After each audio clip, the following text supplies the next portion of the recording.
Yes, folks, the rumors are true. It is the last day of June and the weather is winding down, but the tropics may be winding up. The moon certainly is, but space is quiet. We're going to break all of it down. We've got your Earth weather and your space weather because we've got all the weather here at Cold Rain's Weather World. I find the weather and bring it to you so you don't have to, and I give you all of it. And we're going to get into it today, but we are going to start by taking a look at what kind of severe weather threat we have out there today. Yeah, folks, there are certainly a number of interesting and different weather topics that we could cover on any given day. I try to pull out the ones that I think are the most interesting and most likely to impact you as you go through your week and try to put those into a well-organized, flowing video. Hopefully that's the case, but any suggestions you have, leave those in the comments. Always happy to hear those and take those under advisement. Today we're going to be looking at your Workweek Forecast. I've got a new WeatherIQ question for you in just a minute coming up after the severe weather segment. We're going to look at the long range and see what that has in store, and we're also going to check in on those tropics that just might be waking up, and we're going to end the show with a space weather and geological update. So that's your list for today, and I'll have all of those broken out into chapters in the description so you can flip right where you need to go. Today, though, looking at the severe weather outlook, not many of us are under the threat of severe weather, just isolated severe weather possible in these areas where you see the marginal darker green risk here from southwest New Mexico to north central Texas, mid-Mississippi Valley into the northern Ohio Valley, southern Great Lakes into the mid-Atlantic, where we can see a little bit of in the way of wind. Even out here, check this out, little area of spin coming in. Southern California is going to help to induce potentially some high base thunderstorms in Northern California and Southern Oregon that could spark some fire weather concerns with abundant lightning in a background state where it's been very dry and it's going to be windy this afternoon, and certainly thunderstorm as an outflow could enhance those winds to about 50 miles per hour or so. But we're going to see gusty winds out here, so fire weather is a concern. Tornadoes are not really a concern today, nor is hail, except for back here centered into central Oklahoma. Wind is the primary threat with any of these storms. Precipitation loading, a lot of precipitation or moisture content in the atmosphere. You get these microbursts with precipitation loading. That's what we're primarily looking at today. Tomorrow, pretty much the same story.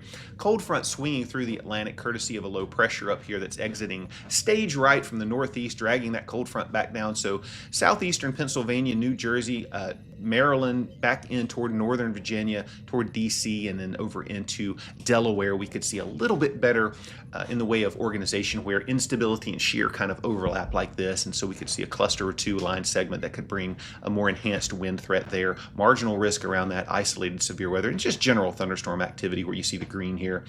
Hail, not much of a threat. Tornadoes, either. Wind is the primary threat, 10% there. So that's what we're looking at, folks.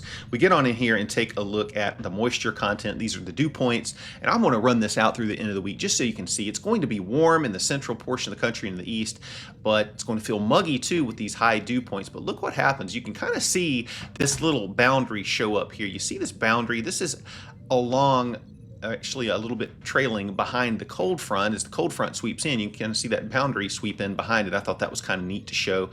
Dew points diminish here in the plains and Great Lakes in the north anyway, and begin to diminish in the south and surge back in the plains as we get on toward Thursday and Friday. So whereas it might be a little warm and muggy in the east to start the week, end of the week might wrap up with warm temperatures, but not quite as muggy. That would feel nice for a change, and muggier air returning back into the plains.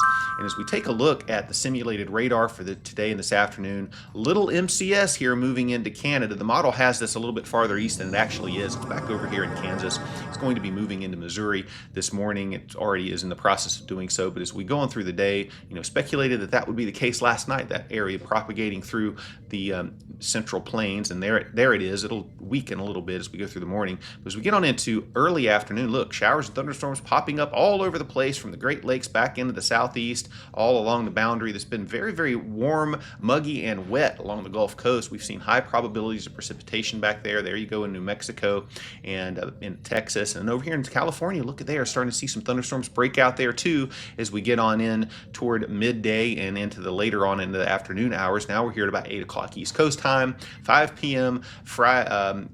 Pacific time. We're seeing thunderstorms there breaking out into the lee of the Rockies back through Texas. Thunderstorms everywhere along and south of that frontal boundary. And as we go through the nighttime hours, a lot of that will diminish, and then it kicks back up tomorrow as we get on into the afternoon. Look at that. There's the frontal boundary. You can pick out that quite nicely.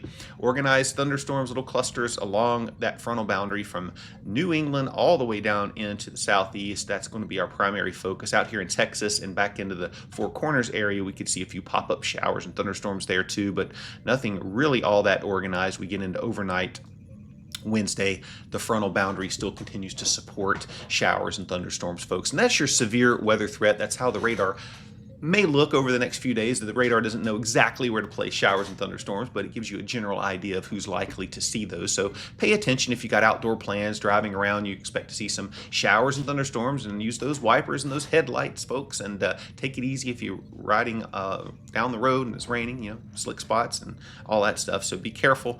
But that's your forecast. Now we're going to take a look at your weather IQ and see how much you know about a body of water. A particular body of water, I might add.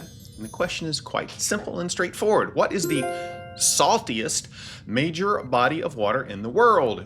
The Arctic Ocean, the Baltic Sea, the Black Sea, or the Red Sea? All right. So if you know the answer, type it in the comments. If you do not know it, just hang on to the end of the show and I will reveal it to you. I've got a couple of other fun facts alongside of that I will reveal as well. And now we're going to take a look at your work week forecast. All right, we're going to kick the work week forecast off with the weather roundup, and we're going to kick that off with the satellite image and lightning overlay. And you can see lightning showing up here in Oklahoma, up into Kansas, under this big batch of heavy rain, which we'll see on the radar in a second. A few lightning strikes up in Michigan, down into Ohio as well, hearing some rumbles of thunder occasionally in here, and along the Gulf Coast, we've seen plenty of lightning down here. So clouds associated with all of these areas into the mid-Atlantic as well. Everybody else looking pretty good this morning. Hey, and by the way, if you haven't yet subscribed, folks, we've got over 930 subscribers now, on our way to that magic number of 1,000. Thank you to all who have signed on. I sincerely appreciate that. I hope this is a fun place to spend a few minutes every day, and certainly I want it to be that way, and I really thank you all for joining us. If you know anybody that likes this content, send them the link, let them know about it, give us a like, leave a comment, let me know where you are. I want to know where you're coming from and what kind of weather you're seeing, what kind of weather you like, any questions you have. So anyway, thank you all for signing up. Back to the weather. Got a big area of rain in southeastern Nebraska and central Kansas that is moving into Missouri. Got some flood watches up here, which we'll see in a second for this area moving in. Plenty of rain working into Columbus, Cincinnati, Cleveland, places like that, Rochester, Minnesota. We're seeing rain down here.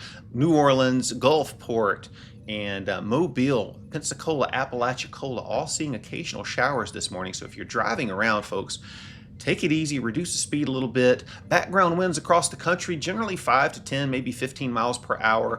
Gusts potentially getting up into the 20s where you see blues. The greens are gusts into the 30s, and we could see those in the Four Corners region, back into Southern Plains, and of course over into the Intermountain West, southern Oregon, Northern California, looking at some gusty winds, potentially outside of thunderstorms out here. So don't burn anything. Red flag warnings are up out there. Got enough concern with lightning later today anyway. So be careful out here. The eastern sections of the Pacific Northwest, you all are under heat advisories for temperatures approaching 100 the next couple of days. So not great to be up there. Just take it easy. Same again in southern Arizona, where we could see temperatures approaching 115 to maybe even 120 in spots over the next couple of days. Extreme heat warnings up out there. Take it easy. Stay inside, folks. And then flood watches up in New Mexico and Texas, where we've seen plenty of showers. Some of these are going to produce heavy rainfall rates, and that's going to continue over the next day or two. And then western Missouri as well, for that big complex moving in, is going to be providing heavy rain. And then of course we've got heat advisories here in eastern Arkansas, the lower Mississippi Valley too. There's your surface map over the next couple of days. We're going to see this low pressure get its act together, move on off to the east, drag this cold front through. So along that cold front, little waves that move along could enhance the rainfall rates, hence these little areas of red where you see potential for more heavy rain.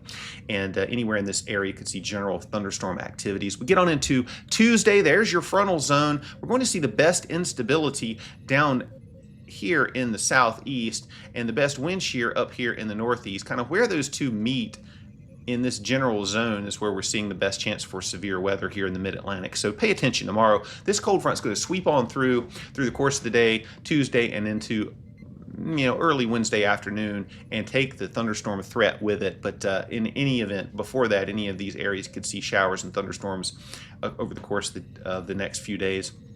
Taking a look at how the mid-level wind flow is, this gives us an idea of where the storm track is, and you can see that pretty well here along the north. That's how we're looking in terms of our flow. And there's also a big swirl coming in. You see that coming into Southern California. So watch those features as we go through time. Got a trough here working to the Great Lakes as we get on into tomorrow. That's going to continue to amplify and move off to the northeast. You see that. And then a big ridge coming into the west will enhance temperatures out there, keep us very warm in the plains as we get on into the week. Midweek, big ridge in here. Flow kind of relaxes, and that cold front will come off the coast and end showers down in the southeast. Warm, moist air kind of coming back up here in the lee of the Rockies. We'll start to see showers and thunderstorms break out. Here's another disturbance just kind of hanging there in California. Doesn't really go anywhere. We get on in toward the end of the week. That trough, a little bit more energy, works back into the Great Lakes and deepens over the northeast, bringing unsettled weather back to the northeast and cooler temperatures. And another trough works into the west coast, pushing the ridge axis, look at this, toward the middle of the country. That will shut down severe weather potential there for sure. Could still see showers and thunderstorms occasionally, but with the cap on the atmosphere, we're going to see much less in the way of thunderstorms activity for the bulk of the nation as we move toward the end of the week. You can kind of see that play out on the radar. We'll look at that in a minute, but temperatures not too bad up here in the plains, upper plains to start the week. Warm everywhere. It's 80s all the way from New England all the way across the middle section of the country. 90s as you get toward the south. Hot spot is down here in the desert southwest, and then the western portion or the eastern portion of the Pacific Northwest down in the San Joaquin Valley today. Hundreds prevalent in many of those areas. As we go into tomorrow, heat gets a little hotter up here in the eastern portions of the Northwest through the Intermountain West down to the desert Southwest and across the northern plains too. Maybe a little cooler with showers and cloud cover down here in New Mexico and Texas, but back warm again in East Texas into the Southeast. 90s prevalent, 70s in the Great Lakes and into the northeast, and that will persist up in those areas as we get into Wednesday. 80s and 90s everywhere else until you get down here into the desert southwest where it's hundreds, but it is backing off a bit. And look at this, a trough working into the west as we get on through the end of the week, starts to cool us off back toward normal or below out here, and warm in the desert southwest, but not nearly as warm, warming up under the apex of that ridge. Look at these hundreds showing up in South Dakota, 90s to the Canadian border, 90s across the southeast, but feeling a little bit better with the humidity coming down, 70s across the north. And your July the 4th temperature forecast might be a little showery up here and cool in the northeast where we've got temperatures in the 70s, 90s across the south, 90s up into the plains and the Midwest, 80s everywhere else except for the desert southwest, and a little bit cooler in the northwest too. And that's your work week temperature forecast. Taking a look at how the precipitation will play out over the course of the week, we get on here into Wednesday morning. Wednesday afternoon, this cold front is going to be lying right around here, somewhere like this. Back kind of like that. Out ahead of that's where we're going to see showers and thunderstorms. As that moves off, we're going to see the threat end. So we get on into Wednesday afternoon, maybe a few pop-up showers continuing down here with that flow coming out from the south in New Mexico. But we'll start to see that back off. That front is going to stall out like this, folks. That is going to create maybe a little bit of mischief, and we're going to see that in the tropical update next. But generally speaking, dry for much of the country as we get on into Thursday. A little bit more unsettled in the northeast ahead of that trough and low pressure. A few showers popping up into the Intermountain West and back into the Rockies and off the Rockies into the Front Range.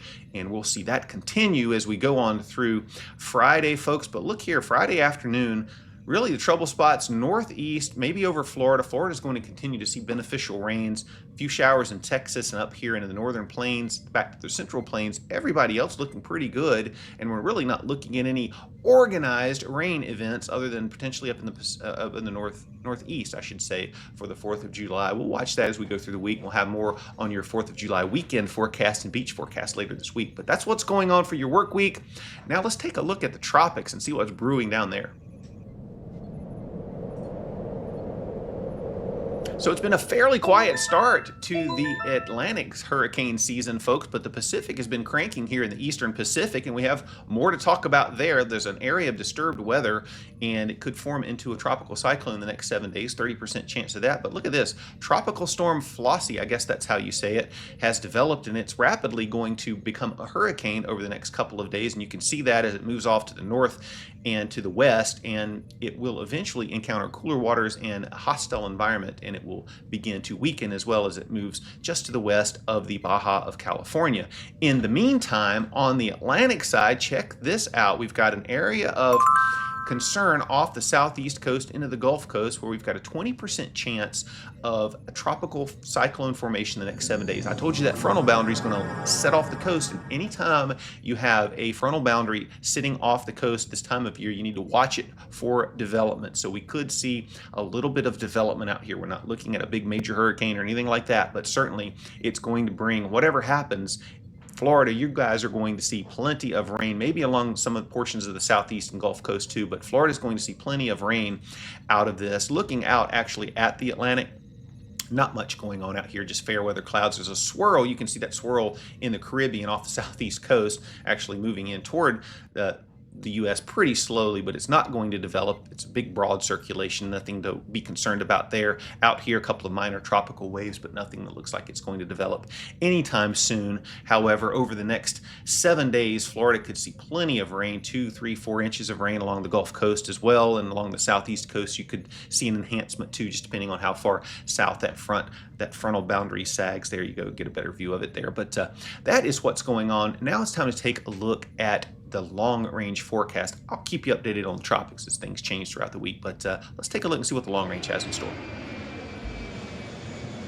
All right, flow pattern as we get on out in toward next weekend, dominated by this big ridge that has migrated all the way to the east, got a new trough coming in. You see this ridge? This is what I'm talking about, this little bump in the lines that goes to the north, and then a trough is a bump in the lines that goes to the south. That really just shows you where where you have troughs out ahead of those unsettled weather. Along the trough axis could be a little bit drier, sinking air behind, and certainly where the trough is, that's where you find your cooler weather ridge. You find warmer weather and not much going on in terms of rain and things like that. So if we move this on out ahead as we get on into next week, look what happens. You start to get a zonal flow pattern. Zonal is west to east. I talk about this all the time. And the brightest colors of the ridge are over the northeast, and it extends back into the Great Lakes. And so that's where we expect to see the hottest temperatures relative to normal. Down here in the southwest, really looking for lower temperatures or near normal temperatures. And ahead of that trough, we could see some unsettled weather. But really, when you have ridging over the country, folks, in a zonal flow, you're not going to find a lot of active organized weather. And so I think that's what we're going to see, is particularly if we take a look at the 6 to 10 day temperature anomaly here from the Weather Prediction Center. There you have a big signal for above normal temperatures. This is July the 5th through July the 9th. So we're going to get back into the hot weather again. We'll have to see how those dew points respond and see if we've got big heat index problems or not. But right now, above normal is likely in the eastern half of the country, and then normal to below normal in the southwest, which I'm sure you guys are not too sad about. Normal precipitation, so we're going to see occasional showers as instability waxes and wanes and things like that. But again, not a lot of big organized precipitation events or severe weather events. Near normal along the west as well, and then above normal potentially in some parts of the western central portion of the country. Alaska looking above for the most part, and so is Hawaii. So that's what we're looking at, folks, in terms of the long range. And now we're going to take a look and see what's going on in space and under the earth. Shh, quiet. Yeah, quiet. That's right, quiet. There's nothing going on. Quiet across the board. No KP, no proton flux, no X-rays, nothing going on out of the sun right now. As a matter of fact, there's our star. You can see it. Only thing you see on here is a couple of bright spots where there's some sunspot regions, but none of those are very active at this point. Coronal hole turning in toward us, but it is on the south side of the disk and not likely to really affect us all that much. There's a sunspot, a lot of sunspot regions, and some of these are developing, so we're going to watch those. Take a look at 4128 just for funsies here, folks. There it is. Negative charge out front, positive charge in the back. There's a little bit of negative next to it. So, maybe iffy a little bit, but we'll see. There's another region up here, but we're going to watch these as they develop and see if they gain any complexity. But right now, the sun is quiet, except for a few filaments bursting off, not in our direction. Volcanic activity in the Pacific, a ring of fire that is quiet too. And earthquakes, not much going on the earthquake front unless you live way over here in the Middle East and some of these areas, but not a lot going on. There's another quake up here near Great Sitkin. I wonder what that means, if anything at all. But nothing going on around the United States, folks. That is your geological and solar update, with the exception of the moon. Let's check out the moon. I wanted to show you the moon real quick. I always like to show the moon in case people like the moon. We'll do this right on the fly because I forgot to pull it up before, but look here, moon phases. I like this site. Anyway, there we are. Almost 30% waxing crescent going to a full moon on July the 10th. It is a buck moon, and we're going to do some more questions on the moon. I've got a couple of good ideas here about that over the next couple of days. So brush up on your moon. In the meantime, we're going to wrap up the show with the answer to today's IQ question, which was about a particular body of water. And in fact, the question was, what is the saltiest major body of water in the world? Arctic Ocean, Baltic Sea, Black Sea, Red Sea, and the answer is the Red Sea. It is the saltiest major body of water in the world. I believe the actual saltiest body of, well, I can't say that because I don't know for sure. The Dead Sea is saltier than the Red Sea. However, there might be some other lakes and little bodies of water that are saltier than the Dead Sea. But in any way, major body of water. That's a qualifier here. Red Sea is salty, and it's the reason for its high salinity is the evaporation rates are pretty high. There's no major interaction with major oceans, and you don't have a lot of rivers feeding it, no freshwater inflow there. So you tend to end up with a saltier concentration of water there. And that is the Weather IQ question. Now you know about major bodies of water and their salinity. And you also might be interested to know that today in 1937 in the UK, the world's first emergency phone number was introduced. 999. You call 919 here in the States, and you know that because every time you call the doctor's office, that's the first thing they say. You want to make an appointment, you got to wade through a million menu options. One of those is, if this is an emergency, dial 919, hang up, and dial 919. So you know that, but they had 999 out there in the UK, and they launched that in 1937. And happy birthday, Mike Tyson. He is 59 years old, was born in 1966 on June the 30th. I don't know what date I said earlier, but today is June the 30th all day long. And that's it, folks. I hope you have enjoyed the show. I hope you have a wonderful rest of the day, and I will be back tomorrow with another full episode of Cold Rain's Weather World. In the meantime, this is Cold Rain reminding you that other channels run 24/7, but here, right now, we got you covered 48/14. Take care, folks. Have a wonderful day.